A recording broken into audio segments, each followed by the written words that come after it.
Ok, ok, ok, ok. Muito bom dia a todos. Só alegria, segundo ano. Ele morou na área, seu professor de Química B. Pois é, galerinha, estamos firmes e fortes. Reta final, estamos quase concluindo o conteúdo da apostila 2B, finalizando o nosso ano letivo 2020. Eita, só alegria. Então, vamos começar, né? Nós estamos trabalhando propriedades coligativas. Semana passada nós vimos duas propriedades, tonoscopia e ebulioscopia. O que são propriedades coligativas? Você que já está cansado aí, já no ritmo do Jingle Bells, de repente já até esqueceu, né? Propriedades coligativas são aquelas alterações que nós temos em propriedades físicas do solvente depois que eu adiciono um soluto não volátil. Então, essas propriedades elas estão relacionadas a uma mistura. O solvente tem ponto de fusão, tem ponto de ebulição, característicos. Mas quando eu dissolvo, por exemplo, sal de cozinha, quando eu dissolvo açúcar ou qualquer outra substância que seja não volátil, ou seja, uma substância que depois que está dissolvida na água, você aquece a mistura, quem evapora é a água e não o soluto, essa substância adicionada vai alterar essas propriedades. E nós vimos alguns conceitos na semana passada. Tonoscopia e ebulioscopia. Vamos falar hoje de mais duas propriedades coligativas, tá certo? O que é a tonoscopia? Só para relembrar. Tonoscopia é a diminuição da pressão de vapor do solvente, a diminuição da pressão de vapor do solvente, ou seja, a diminuição da volatilidade do solvente após a adição do soluto não volátil.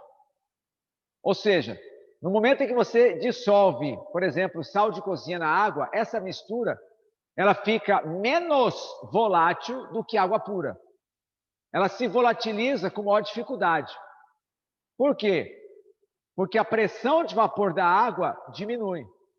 Então você produz menos vapor. Naquela mesma temperatura você produz menos vapor. Por que eu produzo menos vapor? Por conta da presença do soluto não volátil. E exatamente por eu produzir menos vapor, é que vem a segunda propriedade, que é a ebulioscopia, ou seja, o aumento do ponto de ebulição do solvente após a adição do soluto não volátil. Então, nós temos uma diminuição na volatilidade do solvente, isso é tonoscopia, e paralelo a isso, nós temos o aumento no ponto de ebulição do solvente. Tudo porque você adicionou um soluto não volátil. Belezura? Muito bem. Nós vamos começar a nossa aula falando de um gráfico importante.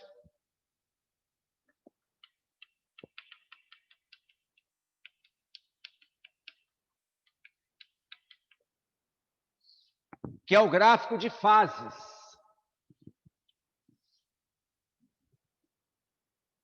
Pressão, temperatura. Toda substância pura, água, gás carbônico, metano, amônia, ácido sulfúrico, qualquer substância que você imaginar, ela possui um gráfico mais ou menos desse estilo aqui, que eu vou desenhar para vocês. O chamado diagrama de fases.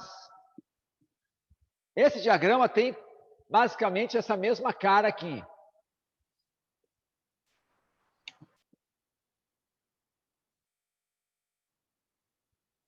Certo? Parece aquele ossinho da sorte do frango. Não é da época de vocês. Esse lado aqui, ó. Esse lado aqui é o estado sólido.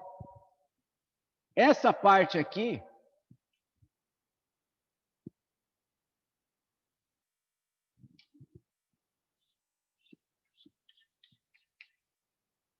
é o estado líquido.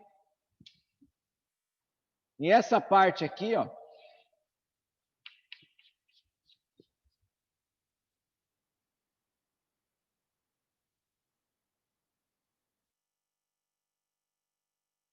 é o estado gasoso. Sólido, líquido e gasoso. Tá certo? Até agora nós estudamos essa parte do gráfico aqui, ó. Até agora nós estudamos essa parte aqui, ó. Essa interface entre o estado líquido e o estado gasoso. Isso fala da fervura. Líquido passando por gasoso é a evaporação. Gasoso voltando a ser líquido é a condensação. Lembra que nós trabalhávamos um gráfico assim, ó? Semana passada a gente trabalhou o gráfico assim. Pois é, essa parte aqui, ó. A gente trabalhou essa parte que está ligado à transição de líquido para gás. Beleza? O que a gente vai trabalhar hoje é essa parte aqui, ó. A transição entre sólido e líquido. Sólido passando para líquido, fusão. Líquido passando para sólido, solidificação. Tá? Ou congelamento, quando se trata da água, né? Congelar a água. Esse gráfico é muito interessante, porque ele mostra o seguinte: dependendo da pressão e da temperatura, você vai ter água sólida, primeiramente derretendo, para depois ferver. A gente trabalhando aqui, ó. Se eu trabalhar 1 atm, né? O que acontece? A 1 atm, ponto de solidificação da água, 0 grau. Ponto de ebulição da água, 100 graus. Entendeu? E se eu mudar a pressão? Se eu mudar a pressão, muda tanto o ponto de congelamento. Se eu mudar a pressão para cima ou para baixo, eu mudo tanto o ponto de congelamento quanto o ponto de ebulição. Eu mudo essas duas temperaturas. Tá? Então, ponto de fusão e ponto de ebulição dependem da pressão atmosférica. Nós sabemos, a gente relaciona muito isso com ebulição. Né? Quanto maior a altitude, menor a pressão atmosférica. Menor é a temperatura de ebulição. Então, ó, a pressão atmosférica diminui, o ponto de ebulição diminui. Ó, quando a pressão é grande, o ponto de ebulição é grande. Quando a pressão é pequena, o ponto de ebulição é menor. Beleza? Mas isso também influencia a fusão. Tá? Então, tanto ebulição quanto fusão dependem da pressão atmosférica. Beleza? Então, esse gráfico aqui, ele explica muitas situações do cotidiano. Eu vou dar dois exemplos. Dois exemplos. Primeiramente, como é que se patina no gelo? Como é que se desliza no gelo? Ah, vamos supor, né? Tá aí a Isabela que gosta de viajar, né, Isabela? Sim. Isabela já foi para Nova York. Foi ou não foi, Isabela? Sim. Isabela é o seguinte, filho. Para viajar mais que a Isabela, rapaz, o cara tem que ser bom. Certo? E ela já patinou no gelo, sim ou não? Não. Não, o que é isso? Mas nem aqui no shopping? Patinação do gelo do shopping? Mauro, eu vou te contar uma coisa. Eu tentando patinar, não dá, não. Não dá, né? Eu também não acho muito legal, não. Né? Não acho muito seguro, não. Mas a pergunta é, como é que se desliza, né, num chão congelado? Queridos, quando você veste aquelas botas, as botas, né, os patins no gelo, ele tem duas lâminas bem fininhas, né, bem estreitas. Então, quando você calça aquelas botas, você pressiona o gelo. Você sabe que pressão é força pela área. Quanto menor a área de contato, maior a pressão. Você sabia disso? A área de contato das lâminas com a superfície congelada, com gelo, é muito pequena. Então, quanto menor a área de contato, maior a pressão. É por isso que mulher, que geralmente tem pé pequeno, deixa uma pegada na areia mais funda. Não é porque é gorda. Não, não é isso. É porque como ela tem um pé pequeno, tem uma área de contato menor, se pegar duas pessoas, uma com o pé 40, outra com o pé 36, que pesam a mesma, né, que tem a mesma massa, logicamente, duas pessoas de 50 quilos, uma tem o pé 40, a outra tem o pé 36. Quem tem o pé 36 vai deixar pegadas mais fundas na areia. Por quê? Quanto menor a área de contato, maior a pressão. Então, quando eu calço aquelas botas e impulsiono o meu corpo para frente, eu vou estar exercendo uma grande pressão sobre o gelo. Está aqui, ó. Gelo. Certo? Estado sólido. Eu estou numa temperatura negativa, mas eu vou aumentar. Ó. Eu vou aumentar a pressão sobre o gelo. Mesmo mantendo a temperatura constante, o gelo vai passar de sólido para líquido. Percebeu? E aí o que vai acontecer? Você vai formar água líquida embaixo dos patins, embaixo das lâminas dos patins. E é assim que você desliza no gelo. Você desliza sobre a água, o filete de água que você forma no momento em que você impulsiona o corpo.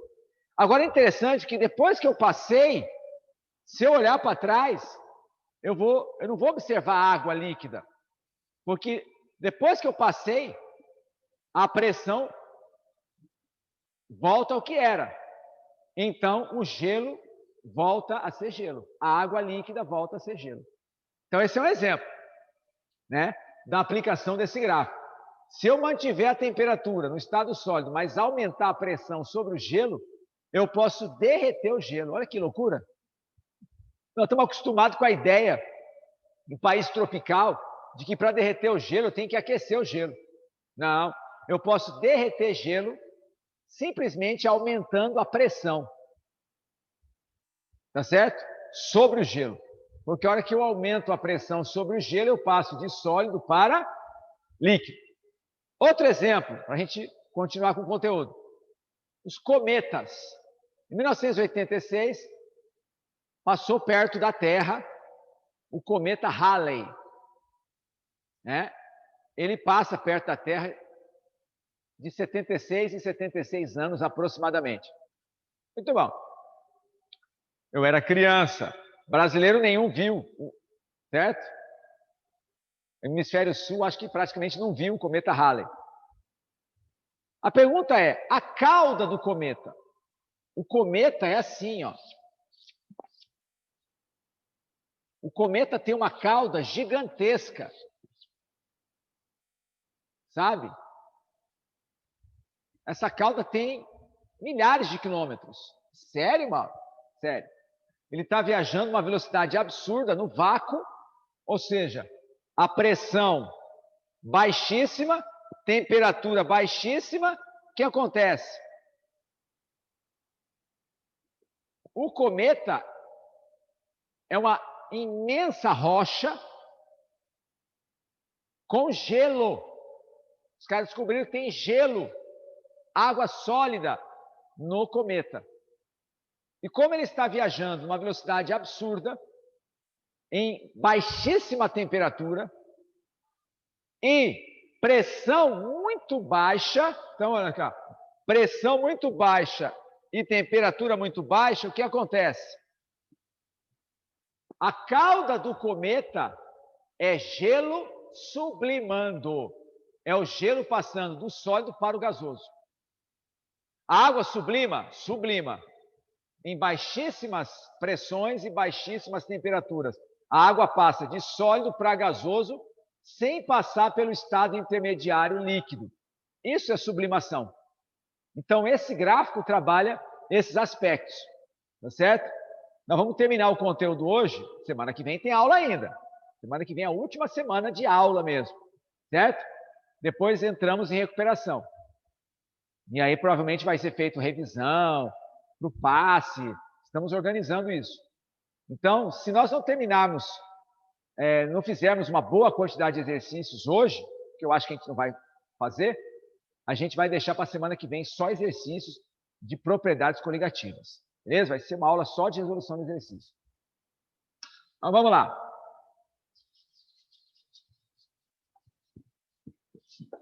Vamos falar agora. 3. Crioscopia. A terceira propriedade coligativa, vimos tonoscopia, ebulioscopia, agora vamos ver crioscopia. É a diminuição do ponto de solidificação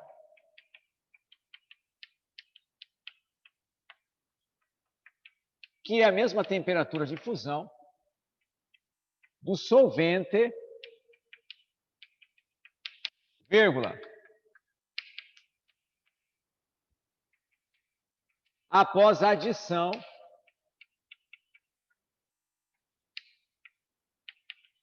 de um soluto não volátil.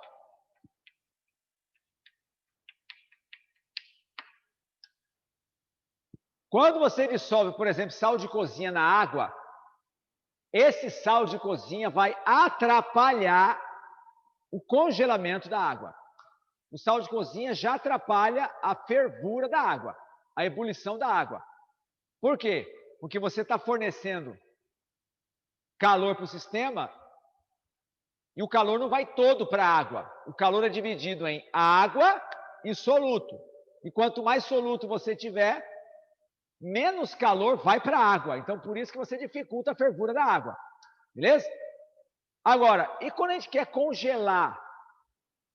Quando a gente quer congelar, a gente tem que tirar calor. A gente tira calor e aí as moléculas vão se aproximando. Certo? Quando você aquece, as moléculas se afastam. Quando você resfria, as moléculas se aproximam. Só que o problema é que você quer aproximar as moléculas de água e entre as moléculas de água tem partículas do soluto. As partículas do soluto estão atrapalhando a aproximação das moléculas de água. A passagem do estado líquido para o estado sólido depende muito dessa aproximação. Então, se as partículas de soluto estão entre as moléculas de água, você vai ter uma dificuldade maior para solidificar a água. E essa dificuldade será maior quanto maior for a quantidade de partículas de soluto. Então, por exemplo, água de torneira congela? Congela, lógico. Certo? Beleza. Cerveja congela? Cerveja congela. Tanto é que se você deixa a cerveja, garrafa de vidro, no freezer, durante muito tempo, ela pode até explodir. Se você deixar uma lata de cerveja no freezer, no congelador, ela expande. Por quê? Porque tem 5% de álcool, 95% de água, tem pouco soluto. Tem pouco soluto. Então, a água congela? Congela, porque tem pouco soluto. Agora, vodka congela? Você já viu algum vídeo com a vodka congelada? Não. Se você perguntar para mim, então é impossível congelar vodka? Não estou falando isso. Eu estou falando que num freezer comum, num congelador comum, ou até mesmo na Sibéria, a menos 40 graus, a vodka está líquida. Por quê? Porque a quantidade de álcool é muito grande. Você tem mais de 60% da bebida de álcool.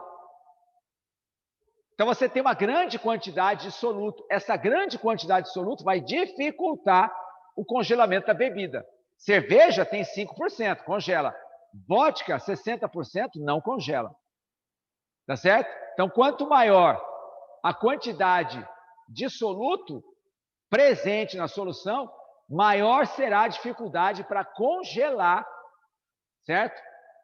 Essa solução. E aí vamos pensar no gráfico. Olha aqui, ó.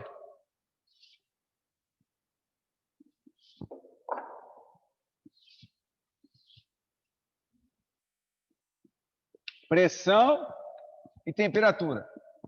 A gente estava acostumado com isso aqui, ó. Vamos fazer o gráfico o gráfico de fases da água pura. Vou até fazer assim bonitinho, ó.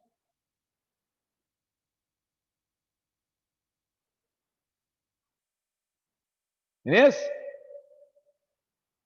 Isso aqui é água pura. Agora, o que você aprendeu semana passada? Quando você adiciona um soluto não volátil, ele aumenta o ponto de ebulição da água. Colocou sal na água, a água não ferve mais a 100 graus, ferve acima de 100 graus, a 1 atm de pressão. Então, nós vamos ter isso aqui, ó.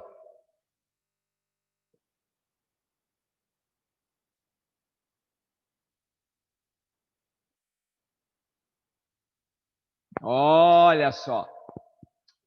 A parte branca, certo? É água pura. E a parte amarela é solução.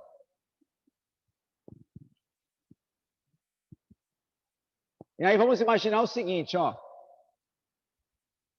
Nós estamos aqui, ó.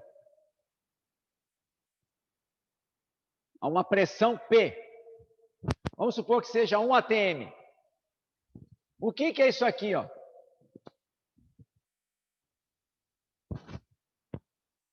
Vamos supor que seja 1 atm.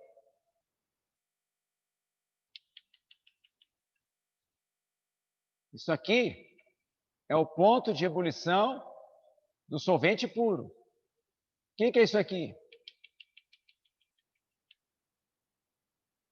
Isso aqui é o ponto de ebulição da solução. Lembrando que P puro, S solução. Como assim solução, Mauro? Depois que você adicionou o soluto não volátil. Então, ponto de ebulição, presta bem atenção, galera. Matéria é fácil, você prestar atenção. O ponto, olha aqui, ó. O ponto de ebulição da água pura é menor que o ponto de ebulição da água com sal. Qual é o ponto de ebulição da água pura? A 1 atm, 100 graus Celsius. Qual é o ponto de ebulição da água do mar? Acima de 100 graus Celsius. Certo? Certeza absoluta. Tudo bem? A água do mar é menos volátil. A água do mar é menos volátil. Ela tem uma pressão de vapor menor. Olha aqui, ó.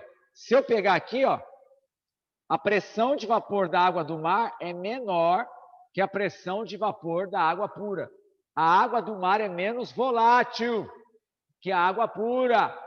Eu vou repetir. A água do mar é menos volátil do que a água pura. São coisas que vocês têm que guardar, estão no segundo ano. Entendeu, não? Agora, vamos falar de congelamento. Congelamento é o seguinte. Olha aqui, ó. Isso aqui é a parte de congelamento, aqui, ó. Sólido para líquido. Essa parte aqui fala de congelamento. O que é isso aqui? Isso aqui é ponto de fusão do solvente puro. Qual é a temperatura de fusão da água pura a 1 atm? 0 grau, ou seja, o gelo derrete a 0 grau. Assim como a água líquida congela a 0 grau. Beleza? E aqui? É o ponto de fusão da solução. Ou seja, qual é a temperatura em que água salgada congela? Água salgada congela a uma temperatura abaixo de 0 grau. Isso a 1 atm de pressão, que é a pressão padrão nossa. Lembre-se, né? CNTP, condições normais, ou mesmo as condições ambiente, a pressão é sempre 1 atm. Então, a água ferve a 100 graus Celsius, a água com sal ferve acima de 100 graus Celsius. A água congela a 0 graus Celsius, a água do mar congela abaixo de 0.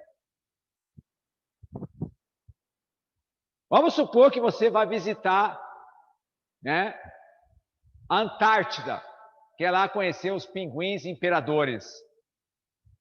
E aí você está passeando lá, tudo, E aí você chega do lado de um iceberg.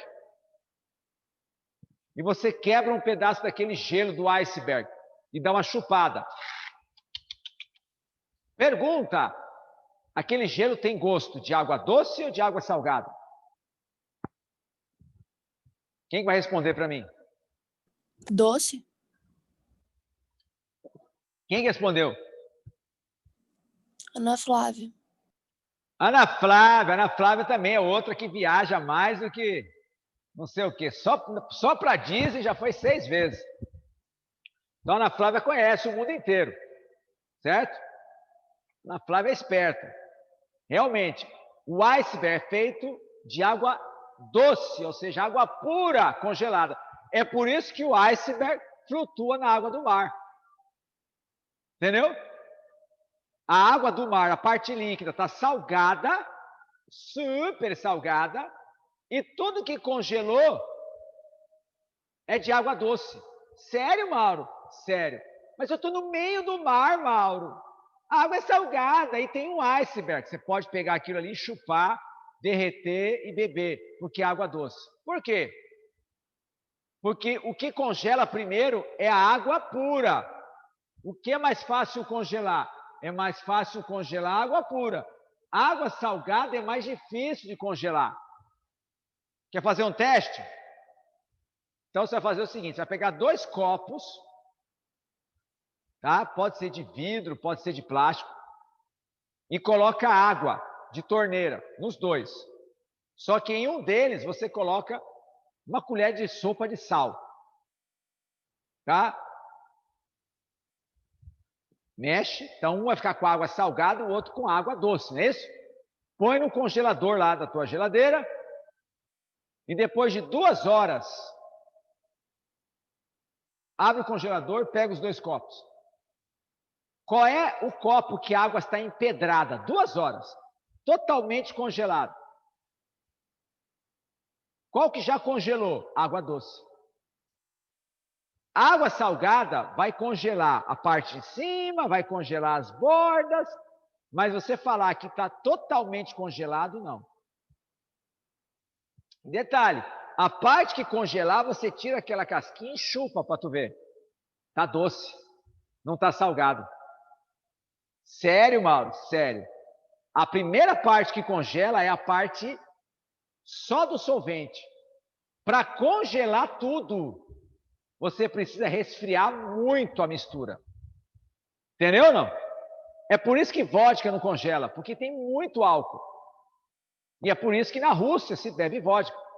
Porque o cara está a menos 40 graus. Uma bebida com 40% de álcool talvez já tenha congelado. Estou falando de menos 40, menos 50. Já foram medidas temperaturas de menos 80 na Sibéria. Sabe o que é isso? Menos 80 graus. Você, campograndense, reclamando de 15 graus. Ah, você está de brincadeira comigo? Deu 15 graus positivo, tá de casaco?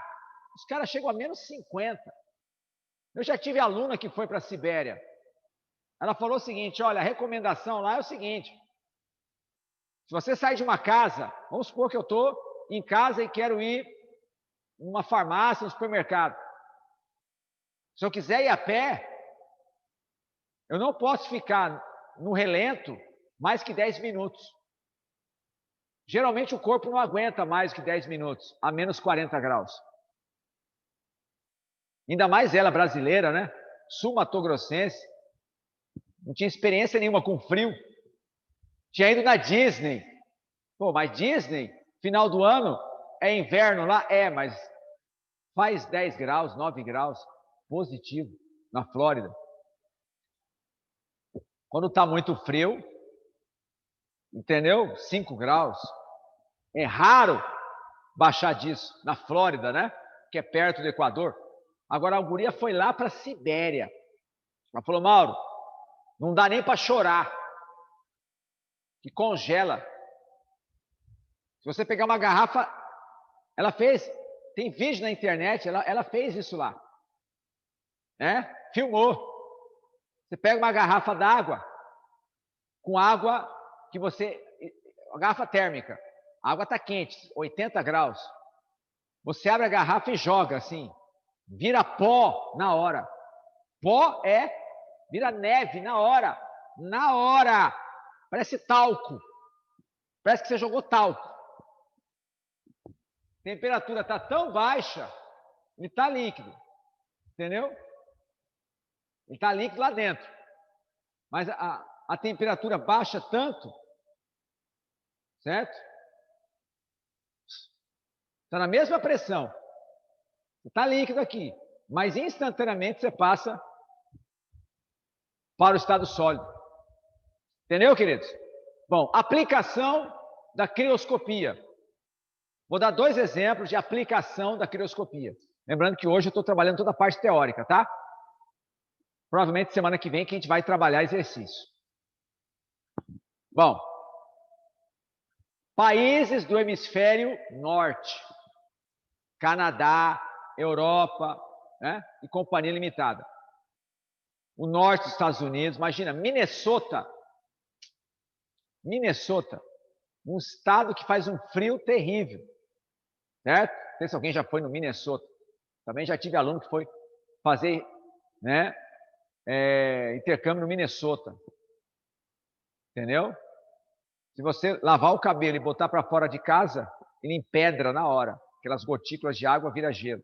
Você começa a quebrar o gelo assim que se forma no cabelo. Muito louco isso.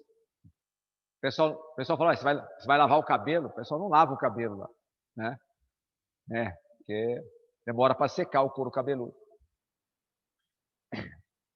Você sabe que no carro tem um radiador. O radiador tem água para refrigerar o motor. Inclusive, no começo desse capítulo, do último capítulo da apostila, tem a foto do cara colocando um aditivo na água do radiador do carro. Esse aditivo é um soluto não volátil. Serve para quê? Para diminuir a temperatura de congelamento.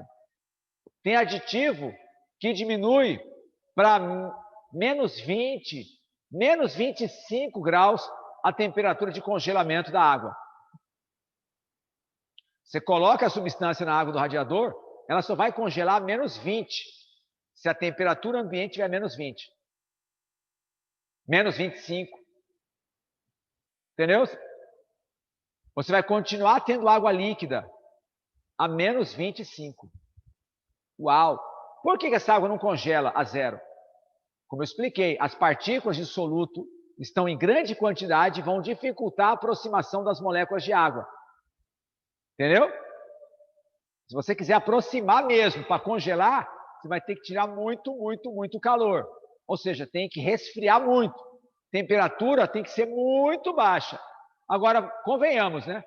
Se tiver menos 30 lá fora, você vai sair de casa? Não vai sair. Não vai sair. Certo? Você vai ficar em casa. E nem tem como sair, né? Porque a água do radiador congelou, a água expande quando congela, arrebentou toda a parte plástica, né, da refrigeração do carro. Então, eles colocam esse aditivo até para preservar o carro. Não é só para ter água líquida, mas para evitar que a água se expanda quando congela, né? E estrague a parte plástica, porque hoje em dia carro tem muita coisa plástica no motor, não é isso? Mas o plástico não aguenta a expansão do gelo. Beleza? Outro exemplo, falando ainda de hemisfério norte. Agora, essa época lá já está frio, né? Novembro, já está quase começando o inverno deles. Já está frio. Quando está aquele inverno top, top, top, as estradas têm gelo, as ruas têm gelo, calçada tem gelo. Como é que eles derretem o gelo? Jogando sal. Por que você jogar sal no gelo derrete? Ora, o sal quando bate na água, ele começa a se dissolver na água. E no momento em que o sal vai entrando, ele vai fazendo o quê? Ele vai afastando as moléculas de água. E quando ele vai afastando as moléculas de água, a água passa de sólido para líquido, sem você precisar aquecer o gelo. Então, você derrete o gelo. Se você jogar sal na rua, na estrada, e a temperatura está menos 15, você vai derreter o gelo. Lógico, tem que jogar muito sal, mas você vai derreter o gelo. Mesmo a temperatura se mantendo em menos 15. Olha que loucura, você vai ter água líquida a menos 15. Aí vira uma lama, né? Aquela água, junto com aquela montoura de sal, vira uma lama. Aquilo ali, para estragar a parte de baixo do carro, não custa nada. Por quê? O sal é corrosivo, vocês sabem disso. Começa a corroer a parte de baixo do carro. Freio, suspensão e tudo mais. Por isso que carro usado na parte norte dos Estados Unidos é mais barato que na parte sul. Porque nos estados do norte, Minnesota, Carolina do Norte, esses estados mais para cima, perto do Canadá, ou perto do Alasca, né, na parte oeste, o frio é tão intenso que os caras usam muito sal nas estradas, nas ruas. Então, o carro, na parte de baixo, começa a corroer, começa a enferrujar. Então, o carro fica mais barato, perde valor de mercado. Já os carros do sul, na Califórnia, na Flórida, que é mais quente, onde praticamente você não tem neve, praticamente você não tem esse problema, no Texas, lá embaixo mesmo, Novo México, no deserto mesmo, aí você não tem esse problema. Aí você, na verdade, você usa o aditivo da água do radiador para o efeito contrário, para evitar que a água ferva a 100 graus Celsius. O aditivo vai fazer com que a água ferva a uma temperatura bem acima de 100 graus Celsius. E com isso você tem um motor funcionando, a uma temperatura padrão aí, alta rotação, 100 graus Celsius, mas a água do radiador está líquida. Ela não está fervendo, ela está líquida. Se ela está líquida, ela consegue resfriar o motor com mais eficiência. Tudo bem ou não? Beleza? Muito bom. Agora nós vamos para a última propriedade.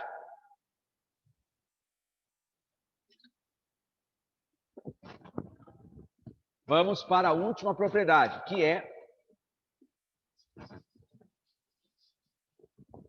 osmoscopia.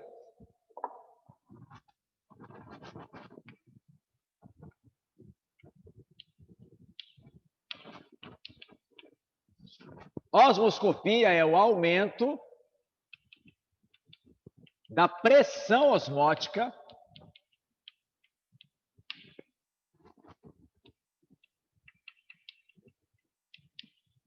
do solvente, vírgula, após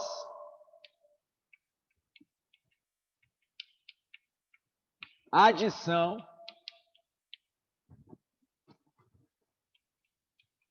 de um soluto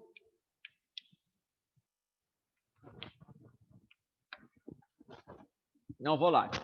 Bom, vocês já aprenderam osmose na biologia.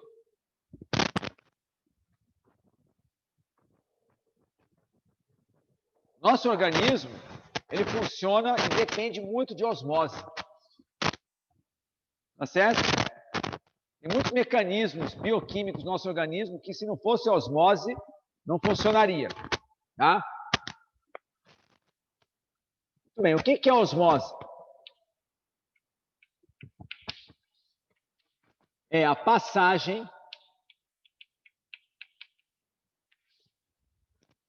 espontânea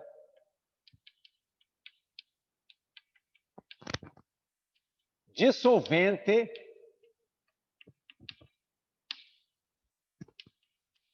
vírgula, através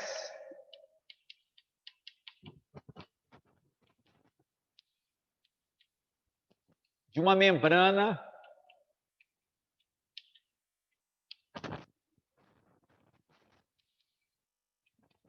semipermeável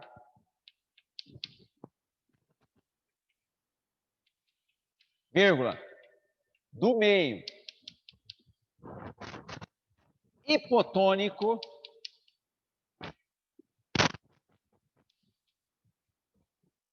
vírgula, para o meio hipertônico.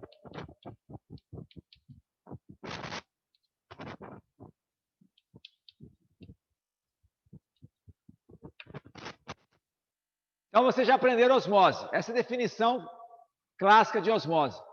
Osmose é a passagem espontânea, ou seja, você não precisa aplicar força nisso. Vai acontecer tranquilamente. A água vai passar do meio mais diluído para o meio mais concentrado. O meio mais diluído nós chamamos de hipotônico e o meio mais concentrado nós chamamos de hipertônico.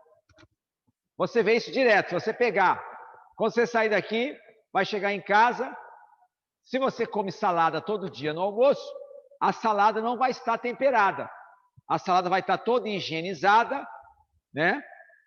E aí você vai pegar as folhas, os legumes, e aí se você quiser, você joga um azeite, joga um vinagre, joga um shoyu, um pouquinho de sal, você tempera na hora.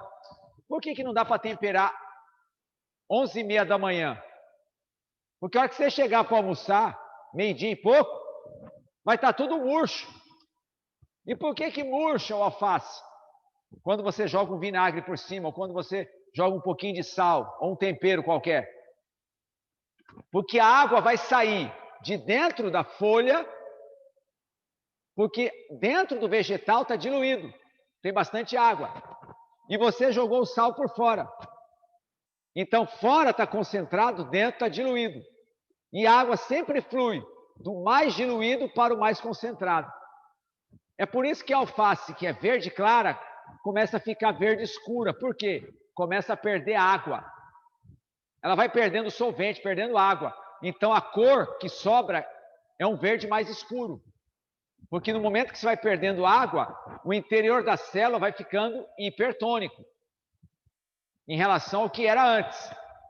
E o meio externo vai ficando hipotônico em relação ao que era antes. Até eles ficarem isotônicos. Tá certo? E por que a alface murcha, além de ficar escura? Porque a água é que dava os contornos da célula vegetal.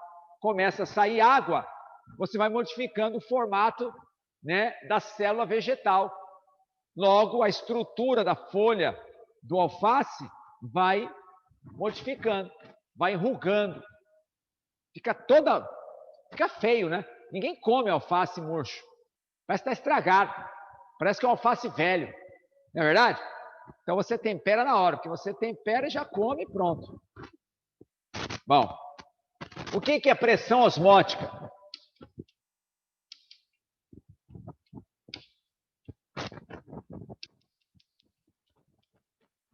Representado pela letra π. Só que é uma letra π maiúscula. Pressão osmótica é a pressão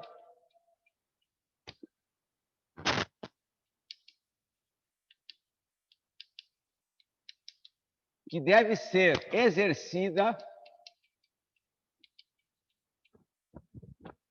no lado hipertônico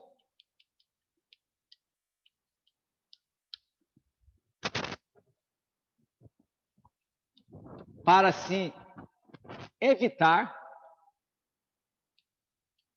ou interromper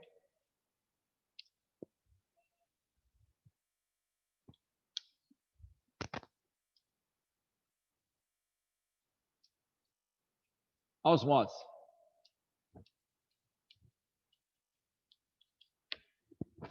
Então vamos lá. Fazer um esqueminha aqui para vocês.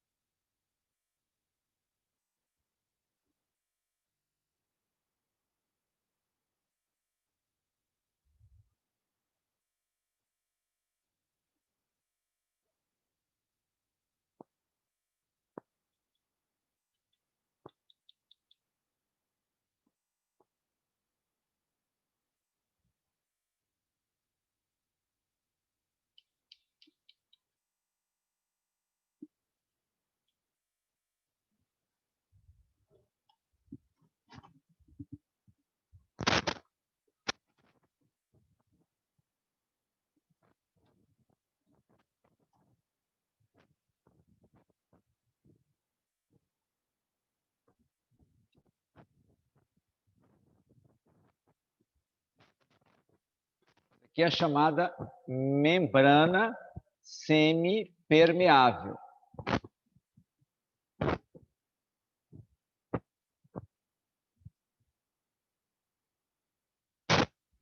Membrana semipermeável. Aí de um lado, eu vou chamar de lado A, lado B. No lado A, temos somente moléculas de água.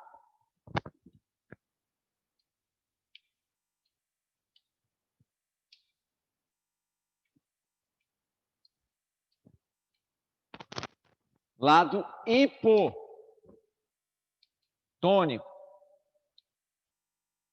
Porque aqui só tem o quê? Solvente.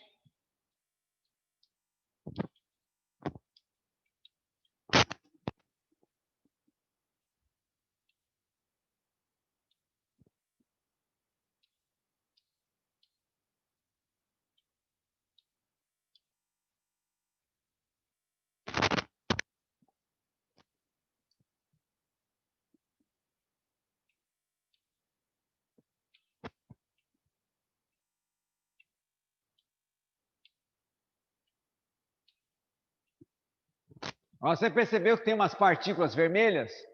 Esse aqui é o lado hipertônico,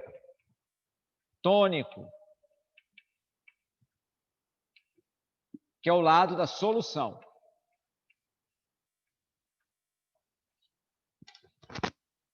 Então, nós temos aqui um sistema separado, dois recipientes separados por uma membrana semipermeável. O que é isso? Uma membrana que só permite a passagem de solvente, não permite a passagem de soluto também, tá? Osmose é simplesmente o trânsito de solvente. Solvente vai, solvente vem. Beleza? Muito bem. De um lado você tem, vamos colocar assim, água doce, e do outro lado você tem água do mar. O que é osmose? É a passagem espontânea de solvente do lado hipotônico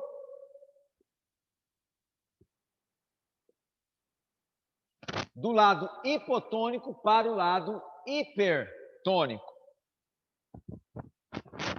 Então você vai ter a água fluindo no lado que está diluído para o lado que está concentrado. E aí, logicamente, o que vai acontecer? Essa água vindo aqui para o lado B, ela vai empurrar esse êmbolo para cima. Beleza? Esse êmbolo vai subir até onde? Ele vai subir até equilibrar, até as pressões osmóticas de um lado e do outro serem as mesmas, ou seja, até ficar isotônico. Muito bom. Se eu quiser evitar que a osmose ocorra, ou se eu quiser paralisar a osmose, eu vou exercer uma pressão mecânica, se eu quero evitar a osmose. Existe uma pressão, porque a pressão osmótica, ela está aqui dentro, ó. Essa pressão osmótica que vai jogar esse êmbolo para cima. Tá certo? Se eu quiser paralisar a osmose, eu tenho que exercer uma pressão de cima para baixo exatamente igual à pressão osmótica. Oi? Eu acho que a Bia ia dizer alguma coisa. Mauro, aceita a Liara, por favor. Não, tá. De é novo, que eu não consigo ela olhar caiu. pro quadro, não consigo olhar pro... Eu tô olhando para a câmera aqui, eu tenho que olhar ali, entendeu? Beleza? Beleza, já aceitei ela. Então, olha só.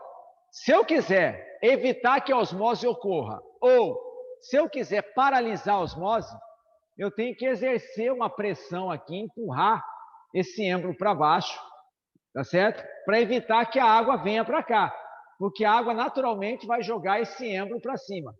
Na verdade, o que joga esse êmbolo para cima é a pressão osmótica. Então, se eu exercer uma pressão de cima para baixo igual à pressão osmótica, eu paro a osmose, concorda? Essa pressão de cima para baixo, na verdade, é a pressão mecânica. A pressão osmótica é de baixo para cima, tá? A pressão osmótica vai jogar o êmbolo para cima.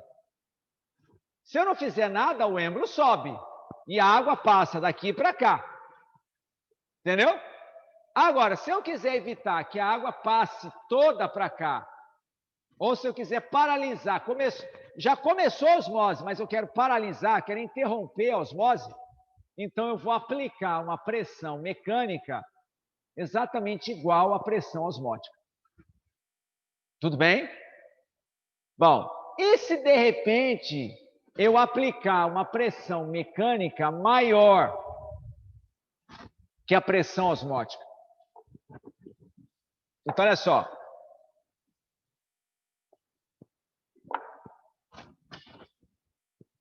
Se, 2 pontos, a pressão mecânica for menor que a pressão osmótica, nós temos a osmose. Se você aplicar uma pressão mecânica menor que a pressão osmótica, a osmose continua acontecendo. Se a pressão mecânica for exatamente igual à pressão osmótica, certo? O que acontece? Sem osmose. Você interrompe a osmose. Agora, se a pressão mecânica for maior que a pressão osmótica, então nós temos a chamada osmose reversa. Osmose reversa, isso cai em vestibular. Se eu aplicar uma pressão mecânica aqui maior do que a pressão osmótica, eu vou fazer com que a água volte. A osmose vai fluir no sentido contrário. E é interessante porque isso é usado no mundo inteiro para dessalinizar a água do mar.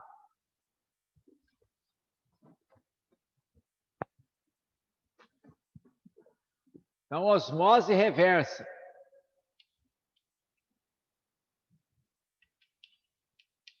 Osmose reversa. Para dessalinizar, dessalinização da água do mar. Você vai falar assim, mas não podia fazer destilação da água do mar? Poderia, você poderia fazer a destilação da água do mar. Certo?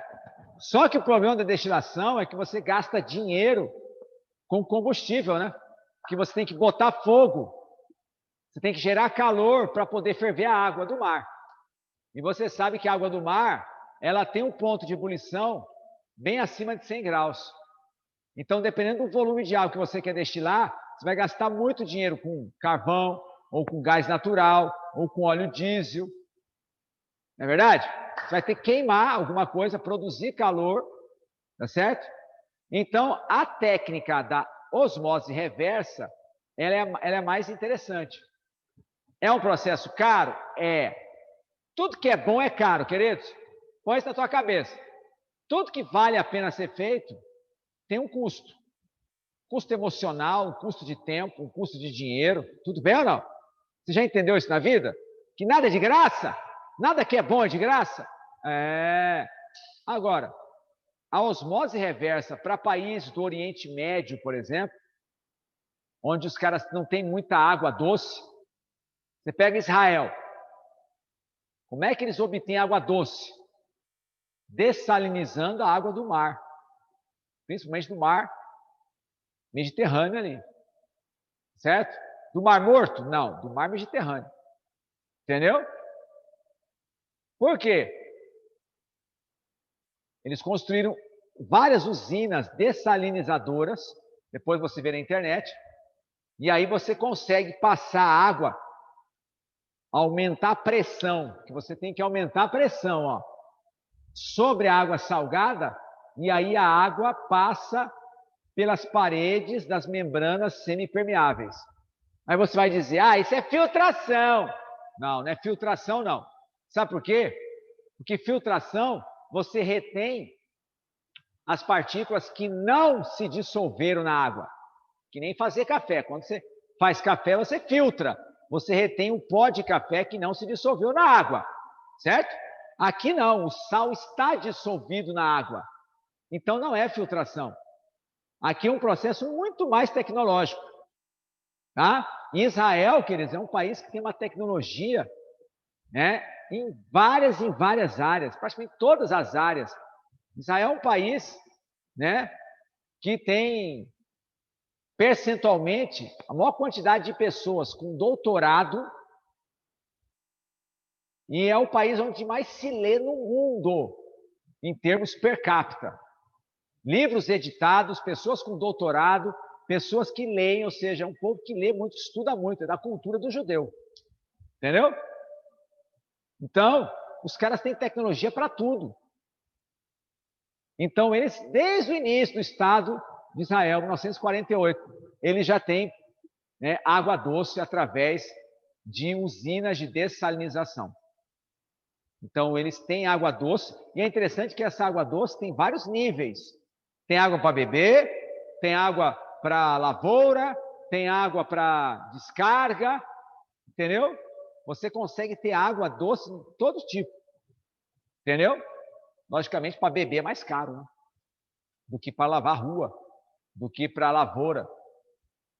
Tudo bem? Para terminar, vamos falar da fórmula. A parte de fórmula. Você lembra de PV, N, R, T? Professor vegano não resiste ao tofu? Homenagem à minha querida amiga Patrícia Pirota. Professor vegano não resiste ao tofu? Palmeiras verdinho não resiste ao timão? Para o vestibular eu nunca ralei tanto. E por aí vai, beleza? Pois é, a partir dessa fórmula nós vamos chegar na fórmula da pressão osmótica. Nós vamos descer esse V para cá, vai ficar assim, ó. P é igual N sobre V, RT.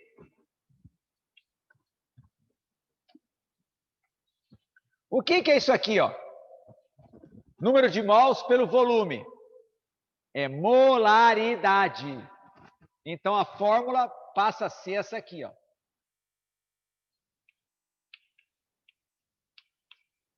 Essa é a fórmula da pressão osmótica.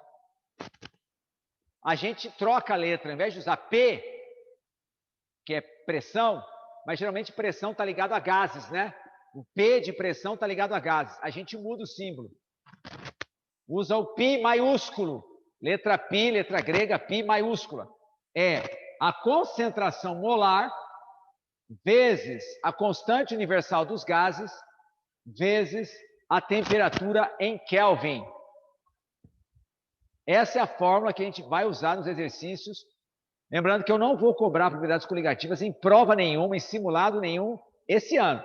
Mas ano que vem, no terceiro ano, ano que vem, terceiro ano, na frente 2, vocês vão estudar propriedades coligativas, de novo. E aí eu preciso que vocês estejam feras nesse conteúdo, beleza?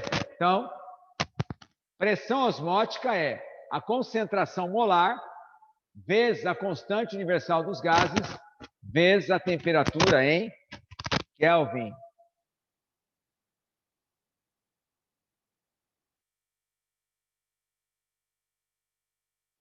Belezura? Bom, com isso, queridos, nós terminamos a nossa teoria de propriedades coligativas. Na semana que vem, nós vamos trabalhar exercícios. Vamos trabalhar todas as 4 propriedades coligativas, tá? Semana que vem eu vou passar um macete show para vocês. Certo? Eu vou dar a dica aqui, vocês vão pensando.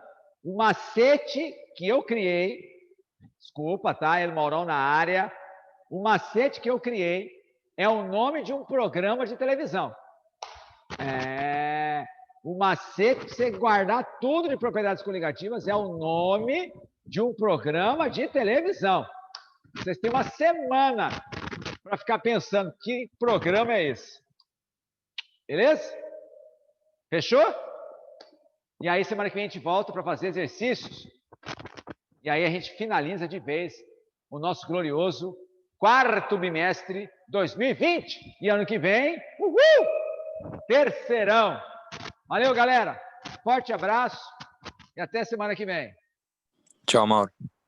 Tchau, Tchau, Mauro. Mauro. Obrigada. Tchau,